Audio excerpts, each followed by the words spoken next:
Kongeye kubasuza nshuti bakunzi ba Home Golden White TV. Ese hari ibibazo byinshi mugenda mwibaza, uyu munsi twaje kwibasubiza. Ese waba waruzi yuko bishoboka ko mu Rwanda umuntu ashaka kuhakorera imashini ikora amasabune guhera ku ntangiro kugera ku musozo wayo, igakora amasabune meza kandi ameze nk'ay'uruganda nk'inganda musanzwe muzi hanze nko mu Bushinwa, mu Bahinde n'abandi? Birashoboka rero, ntabwo ari ngombwa ko watumiza imashini mu mahanga, kubera ko nahangaha iwacu mu Rwanda bagukorera imashini nziza ishobora kuba yakora amasabune kandi ikayakora neza ku buryo bushimishije. Umuntu arimo aragenda asudira ibyuma, ibi bimwe na bimwe mubona n'ibyuma musanzwe muzi, musanzwe mubona hano mu Rwanda. Dore ubu ngubu imashini itangiye zero, ariko nyuma y'igihe runaka muzabona imashini yararangiye irimo irasohora isabune. Duratangiye nta kintu na kimwe gihari, ariko azagera akore imashini izasohora isabune, ubundi ugire ngo ni ibintu byavuye hanze, kubera yuko uzajya ubona ari imashini nziza kandi yarakorewe ahangaha mu Rwanda. Mubibona ahangaha ageze imashini, murabona ko igezemo hagati, murabona yuko agenda aterateranya ibyuma, ariko mukabona ko imashini igezemo hagati. Ubu ngubu iri hafi kugera ku musozo. Tuzabereka no kugera ku musozo w'ino mashini, ubundi tunabereke n'uburyo ushobora kuhakora isabune ariko ukoresheje ino mashini. Ese birashoboka? Nyamara nureba ino video ukazayirangiza, uzabona uburyo ki mu Rwanda nabo bashobora kuba bafite ubuhanga bwo kuba wakora imashini ikora amasabune.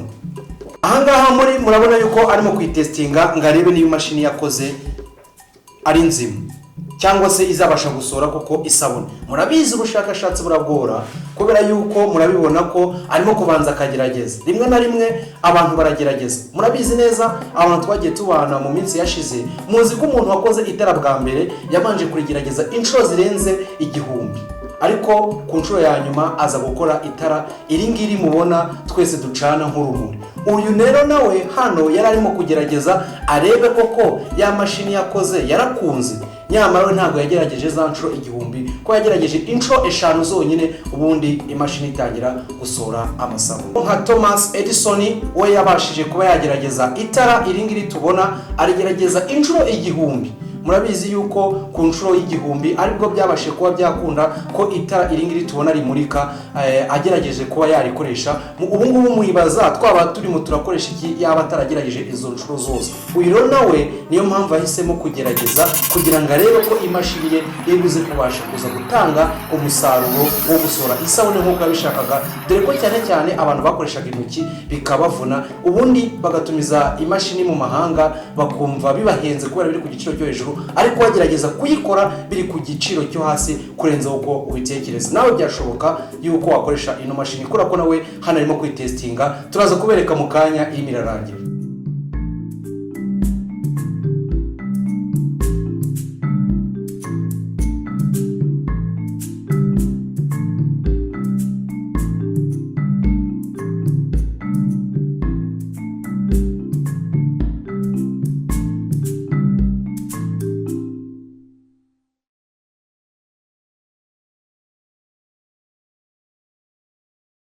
Uko mubibona hano imashini ye yaramaze kwitestinga inshuro zigera kuri 5, iza gukunda kandi isohora isabune neza. Ubu ngubu rero nk'abantu mushobora kuba mwarize ibijyanye no gukora amasabune, ariko mukaba mufite impungenge yuko mwabona imashini ishobora kuba yakora amasabune, ubu ngubu noneho kugeza ubu ngubu iyi ni imashini ishobora kuba yagufasha mu kuba wakora isabune. Urugero rero nk'abantu bumva batakibuka neza ibijyanye no gukora amasabune, tugiye kubereka urugendo rw'ukuntu ushobora kuba wakoresha ino mashini. Ushobora kwigura utazi kuyikoresha, tugiye kubereka urugendo rw'uko ushobora kuba wakoresha ino mashini.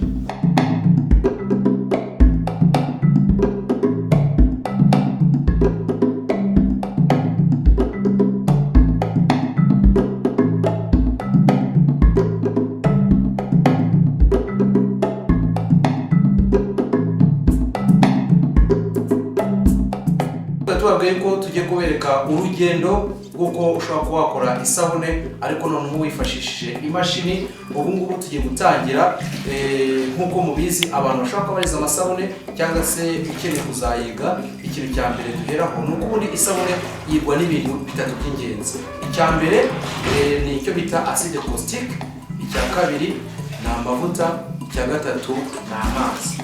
Inshuro ya mbere rero cyangwa se ikintu cya mbere duheraho ni uko bwa mbere na mbere tubanza tugahoza icyo bita acide caustique, ni ukuhuza amazi n'amavuta, tukayihoza tukayitereka isaha byibura mbere yo kuyivanga n'ibindi cyangwa se mbere yo kuyivanga n'amavuta. Iyo tuvuze nk'isaha byibura ni minimum cyangwa se ni igice gitoya ushobora kuba wayitereka, ariko ubundi ushobora no kuwarenza isaha n'umunsi n'iminsi 2 cyangwa 3. Ibyo ngibyo nta kintu biba bitwaye kuko nibwo iba imeze neza. Aha rero niho tugiye guhoreza caustique kugira ngo tubashe kuba twayitegura ubundi dukomeze n'isabune yacu.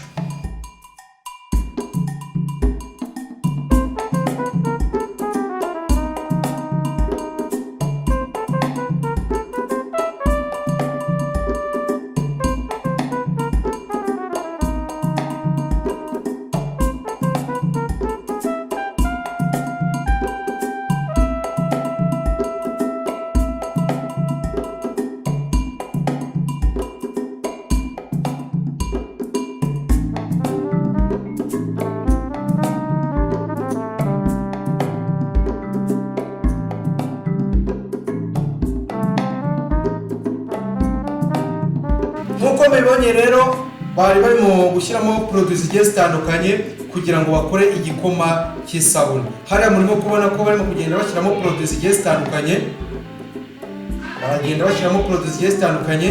Tubutsa yuko umuntu uzashaka kuza kwiga n'uzagenda umenye zino produits zindi bagenda bashyiramo. Nubwo twabonye yuko hari ibikoresho bitatu by'ingenzi, twabonye acide caustique, amavuta n'amazi, ariko murabona ko ziri produits bagenda bashyiramo. Habura bashyizemo produit ituma isabune iremera, bashyizemo produit ituma isabune yongera urufuro, barimo gushyiramo produit ituma isabune ifata vuba ikanuma vuba. Urabona yuko ari ama produit agiye atandukanye bagenda bashyiramo.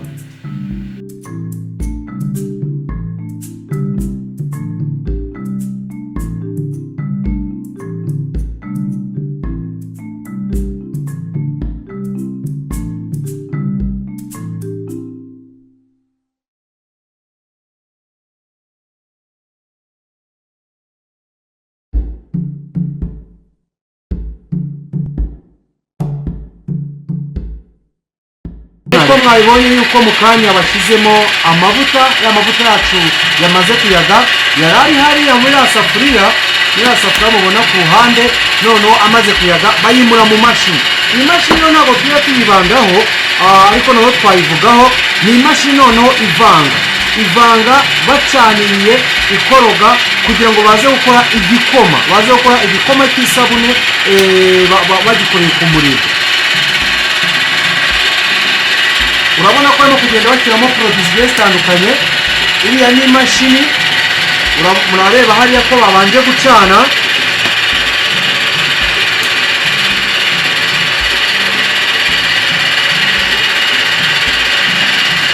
Iriya ni imashini irimo kuvanga. Turaza kuza kuyegera turebe uburyo turimo kuvangamo imbere.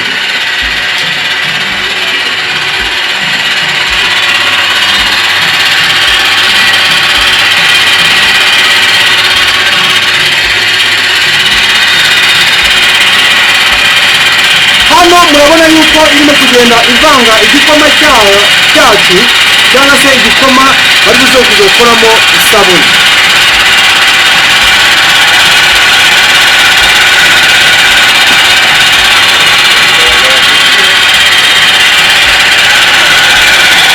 Tubutse ko ino ni imashini ivanga isabune.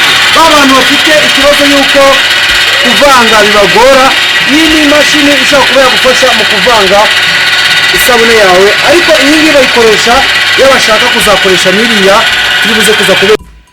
Murabona yuko uko bagenda basukamo ni nako iriya mashini igenda ivanga. Niko ino mashini igenda ivanga, ukabona ko birimo kugenda birushaho kugenda neza, kandi mu kanya turaza kuza kubona igikoma kivuye muri zino produit bagiye bavanga. ahangaha murabibona yuko hatangiye gusohokamo igikoma, igikoma kirimo kirasohoka muri ya mashini kivamo. Ubu ngubu iki gikoma nicyo tubuze gutegereza amasaha 6 kugira ngo kibanze cyumuke, noneho tubone kukinyuza mu yindi mashini muze kuza kubona mu kanya, imashini igufasha mu kuba wakora isabune, ikaza isabune ihita yuma uhita uyijyana ku isoko.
rero mureba nkuko twari turimo turabatembereza cyangwa se turimo turakugira urugendo rwo kuba wakora isabune ariko wifashishije imashini. Imvango zacu zirarangiye, ubu none igikurikiyeho hari abahitaga basuka mu maforomo, hari abahitaga bana ntazi uko babigenza bakiyeranja, ariko ubu ngubu tugiye kwereka uburyo ki isabune igiye gusohoka mu mashini. Ubu ngubu tugiye gusohora isabune yacu mu mashini. Mbere na mbere turabanza dufungeho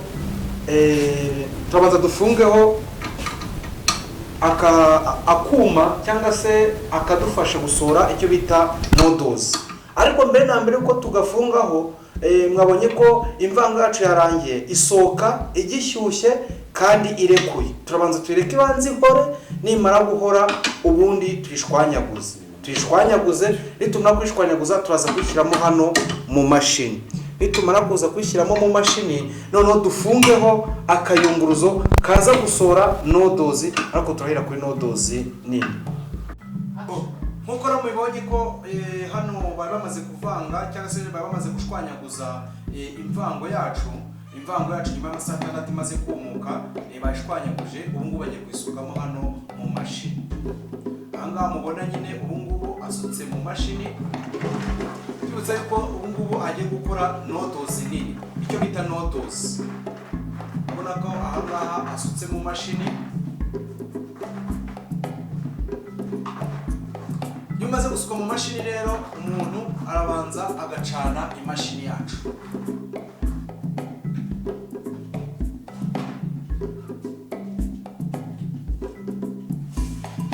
Agacana imashini yacu murumva ko itangiye kuvuga.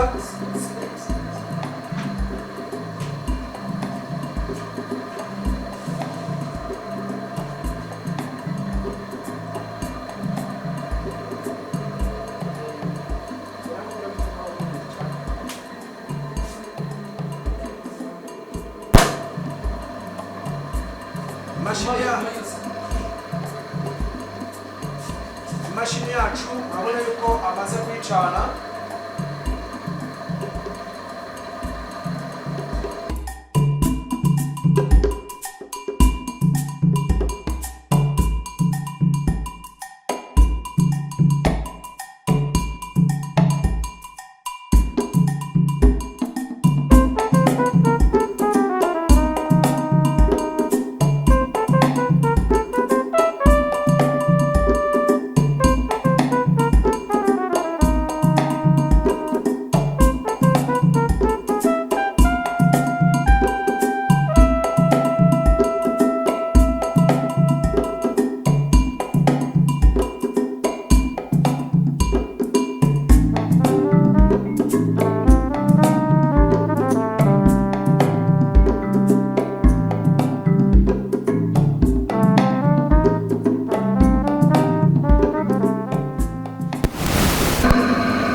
Izi mubona zikaba ari nodozi nini,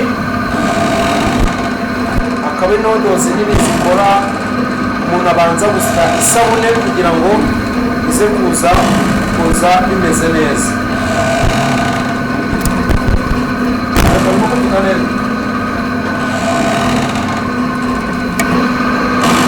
Izi mubona ni nodozi nini, isabune yacu turabanza tukayisya kugira ngo ize kuza gusohoka ari neza. Ariko bita gukora nodozi nini, mu kanya twaza gukora nodozi ntoya.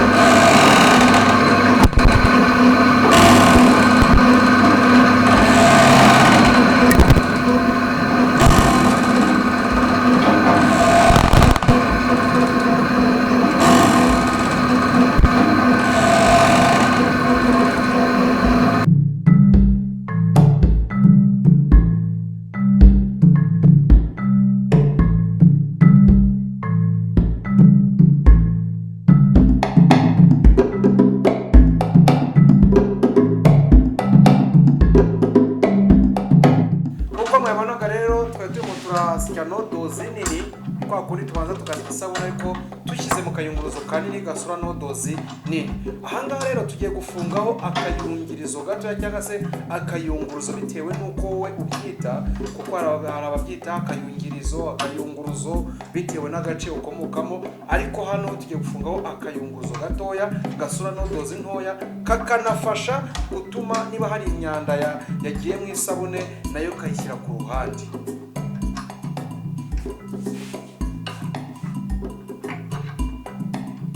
Ahangaha murabona yuko bamaze gufungaho akayunguruzo gatoya. Tugiye gufata za nodozi zacu nini tuzisubizemo mu buryo bwo kugira ngo dukoremo nodozi ntoya. Ahangaha rero urabona yuko tumaze gusukamo za nodozi zacu nini, nizo tugiye gukuramo nodozi ntoya. Tugiye kubanza twatse imashini kugira ngo twongere dusoremo nodozi ntoya.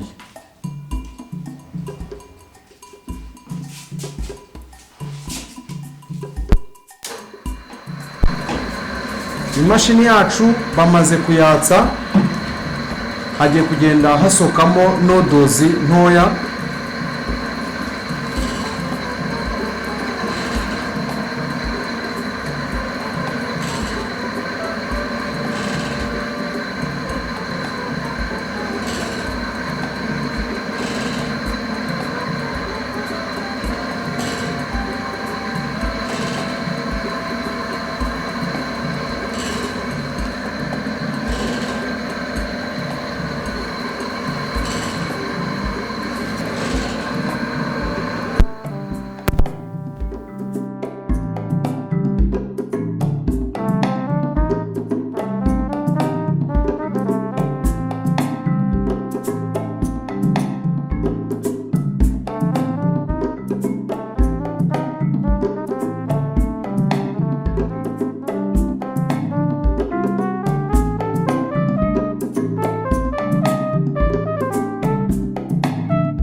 Murabona yuko nodozi ntoya zirimo kugenda zisohoka, mugereranyije ntabwo zingana na za zindi za mbere.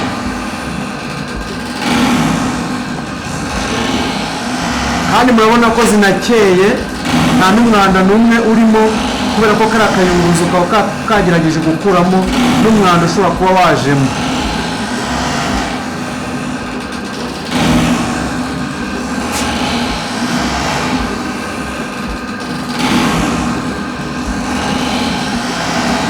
Tubibutse yuko abo tutatangiranye turimo turakora isabune ikomeye ariko twifashishije imashini. Murabizi abo twatangiranye yuko twatangiye tureba umugabo wagize igitekerezo cyo gukora imashini ikora amasabune ariko yifashishije umuriro, abandi bazi yuko ushobora kuba wayitumiza mu mahanga ariko yayikoreye ino mu Rwanda. Nawe rero ushobora kuba wagira uruhare rwo kuba kutungira imashini ikora isabune. Mu kanya ahangaha baraza kutubwira ese kugira ngo ubone ino mashini byasaba iki, cyangwa se kugira ngo ubashe no kuba wayisura bisaba iki, kugira ngo banze wihere ijisho. Iyo nodozi ntoya tumaze kuzirangiza, nta kindi duhita dukora akayunguruzo kacu kamwe gatoya kadufashe kuba twabona nodozi. Twamara kugakuraho turaza kuza gufungaho noneho agaforomo kadufasha gusohora isabune bitewe n'ingano yayo. Dushobora kuba twashyiraho agaforomo gasohora isabune nini, intoya, izo hagati, iziringaniye, wowe ushyiraho forume ingana n'isabune ushaka gusohora uko iraba ingana.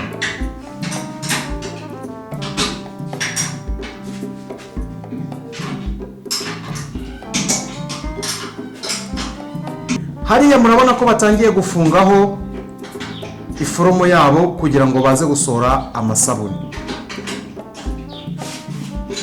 Baracyagerageza gufungaho iforomo yabo kugira ngo baze gufungaho, baze gusohora isabune.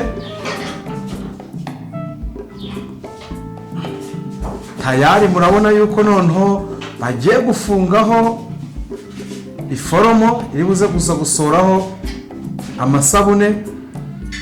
Tibutsa yuko twatangiye turimo turahoza acide caustique, tuza gucanira amavuta, tuza kubereka ya mashini twaberetse ishobora kuba nayo yavanga, dore yuko hari abantu baba bagira ikibazo yuko ngo kuvanga ngo birabagora, ngo umuntu ngo yakoze ngo isabune ariko ngo kuvanga birabagora. Hari n'imashini ibafasha mu kuvanga ikora imvango, ariko imashini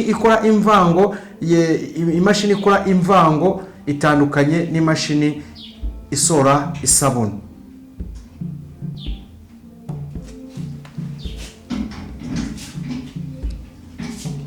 Hariya murabibona rwose yuko barimo baragenda bafatanya, kuko bavuga ngo ababiri bishe umwe kandi buriya ngo abajya inama Imana irabasanga. Barimo barajya inama y'uko bagiye gufungaho iriya foromo yabo kugira ngo mu kanya muze kwirebera isabune isoka. Ahangaha murabona yuko barimo gusoza kugira ngo baze gusohora isabune.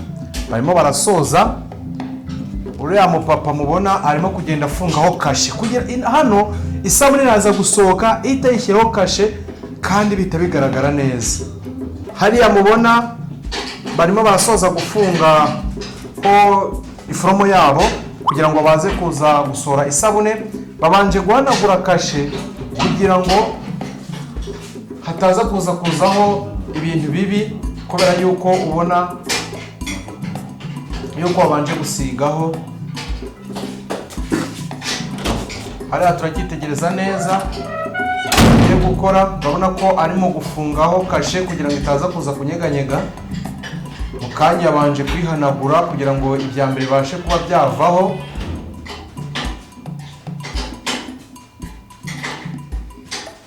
Hano rwose umwana w'umukobwa murimo kubona yuko arimo arafunga avuga ngo ni iby'abagabo. Ntabwo ari iby'abagabo gusa, kubera ko urabona umwana w'umukobwa rwose ukiri mutoya, umujene, babandi b'abasireyi ntabwo babikora ati buriya hasireyi ngo umuntu ufite amafaranga kandi amafaranga yabashe kuba yakorera.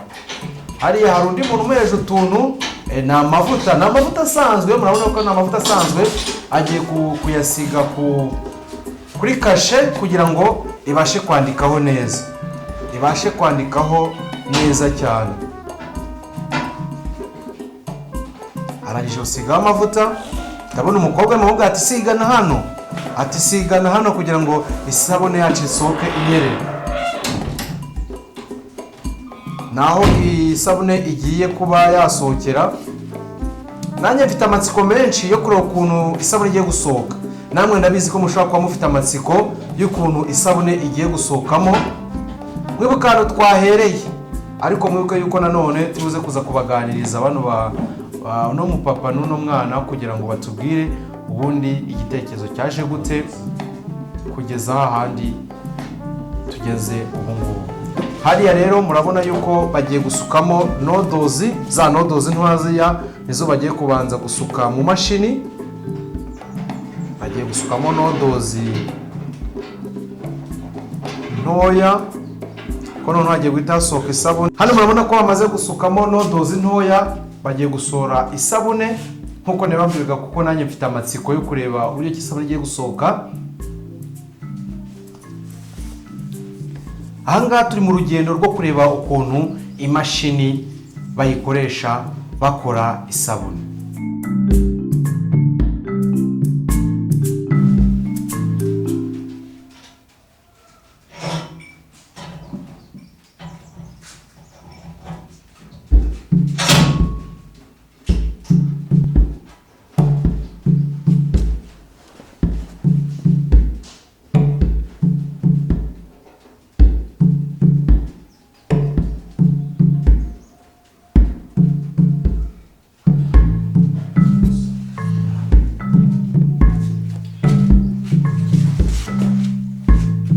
Banza n'ubundi bongere bacane imashini yacu,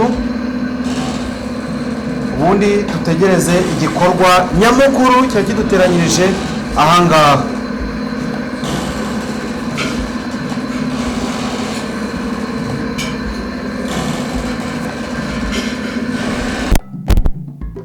Iza bambaye Tuza Soap kuko ino sabune yabo bagiye gusohora isabune bita Tuza Soap.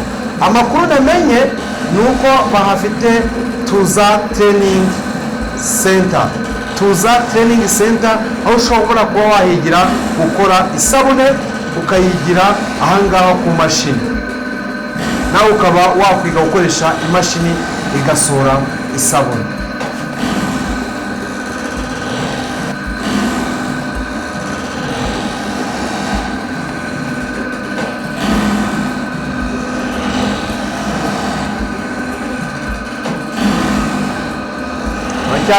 Dutegereje amatsiko menshi.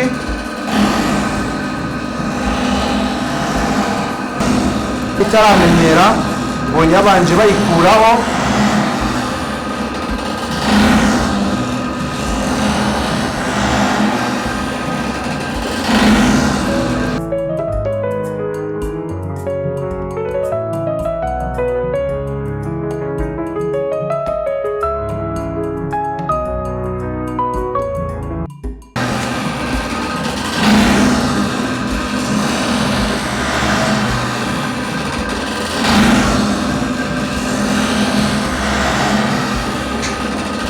Yatangiye gusohoka neza, babanje mbere na mbere ya mbere sotseho kubera ko igitangira nyine ibigitangira, none urabona ko isabune zatangiye gusohoka. Babantu bibazaga rero uburyo ushobora kuba wakora isabune ariko ukoresheje uruganda,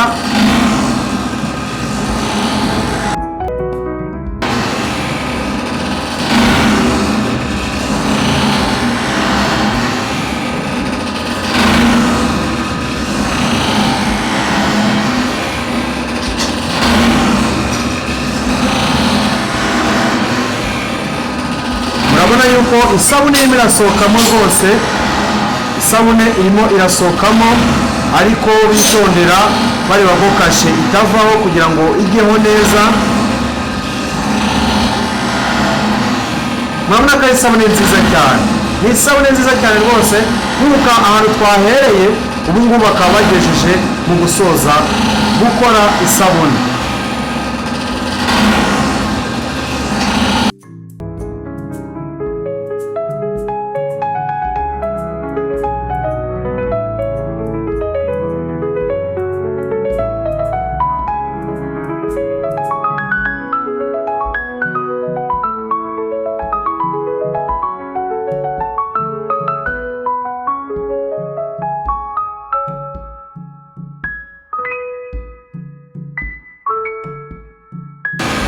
Murabona yuko rwose isabune zirakomeza zisohoka ari nyinshi.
ariko nababwiye yuko nyuma yuko ino sabune iri busohoke turi buze kuganira n'umuntu wagize igitekerezo cyo kuba yakora ino sabune.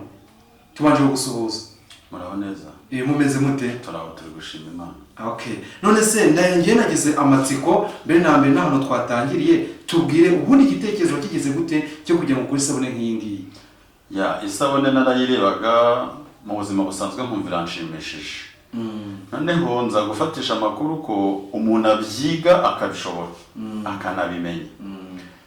Ndagenda ndabyiga inje ntangira gukoresha intoki kuko naho nayo nabyize yari ugukoresha intoki.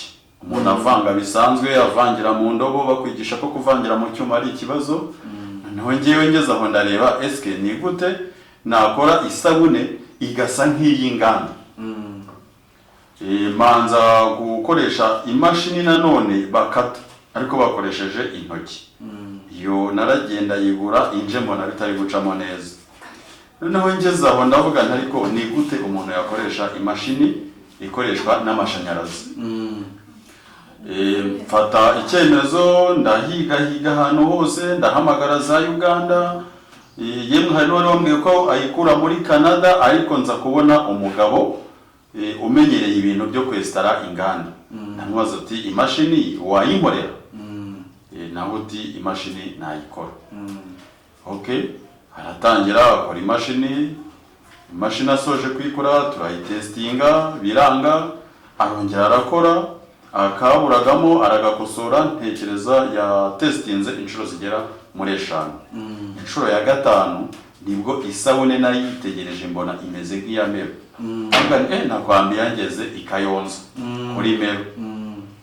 Ubwo rero nyikoze mbonye ikunze nibwo nagize igitekerezo cyo kujya gushaka amakarito. Ubu nsigaye nkora isabune ako kanya mpita nyifunga mu makarito ngira ngo abibonye ko ari isabune nziza isohoka yumye idategereza ngo iminsi 7 cyangwa 15 ako kanya igahita igera ku isoko.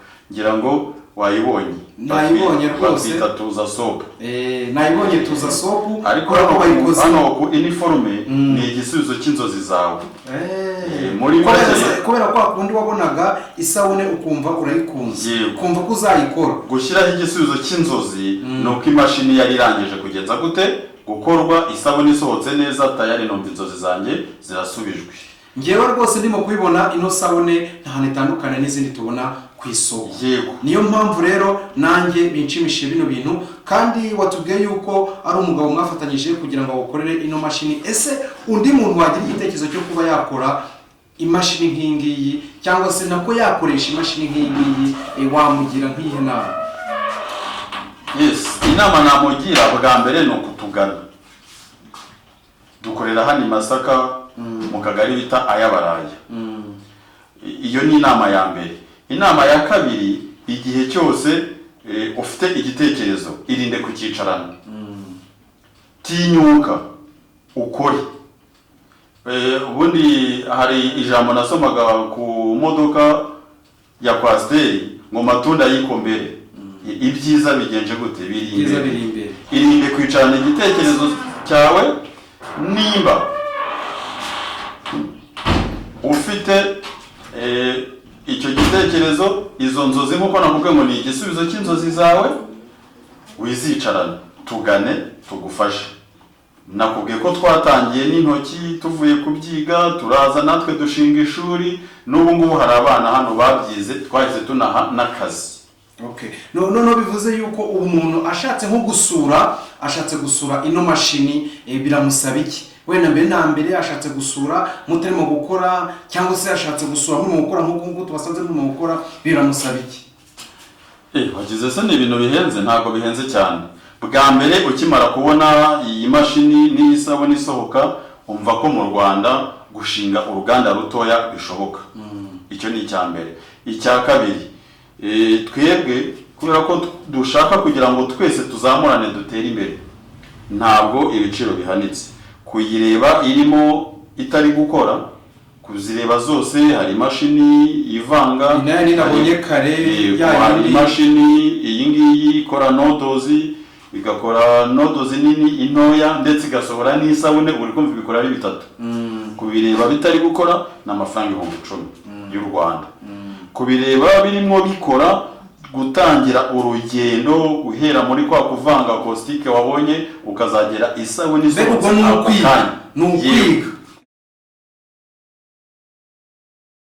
ari ugusura. Yego. Murakoze cyane rero. Turabibonye yuko nyine mwagerageje kwirwanaho kandi ni byiza cyane. Oya ntago ari kwirwanaho. Ndakumenyesha ko uru ni uruganda. Ntureba amasabune se? Nayabonye. Hari ikintu wayashinja se?